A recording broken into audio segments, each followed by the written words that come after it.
তোমার ঠান্ডা তো পড়েই গেছে, তো বন্ধুদের একটা নতুন একটা রেসিপি বানিয়ে দেখাও তো। তাহলে আজকে নতুন একটা খাবারের রেসিপি বানিয়ে বন্ধুদের দেখাচ্ছি। প্রথমে 200 গ্রাম চিড়াকে ভালো করে ধুয়ে দুধ দিয়ে ভিজিয়ে রাখতে হবে 1 ঘন্টা। তারপরে গুঁড়ো দুধ দিতে হবে, 2টো এলাচ ফাটিয়ে দিতে হবে। তারপরে পরিমাণ মতন চিনি দিয়ে সুন্দর করে মাখাতে হবে আবারও দুধ দিয়ে। তারপরে মাখানো হয়ে গেলে এইভাবে তারপরে একটা প্যানে গরম করে তারপরে সবগুলোকে ঢেলে দিতে হবে।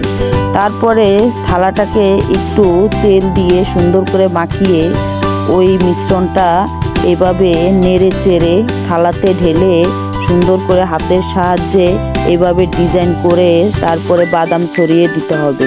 তারপরে একটা চাকুর সাহায্যে সুন্দর করে কেটে এভাবে ডিজাইন করে তারপরে পরিবেশন করতে হবে। দেখো বন্ধুরা কতটা সুন্দর লাগছে দেখতে। তোমরাও এভাবে বাড়িতে বানিয়ে খেয়ে আমাকে কমেন্টে জানাবা কেমন হয়েছে। যদি ভালো লাগে লাইক কমেন্ট শেয়ার করে দিবা।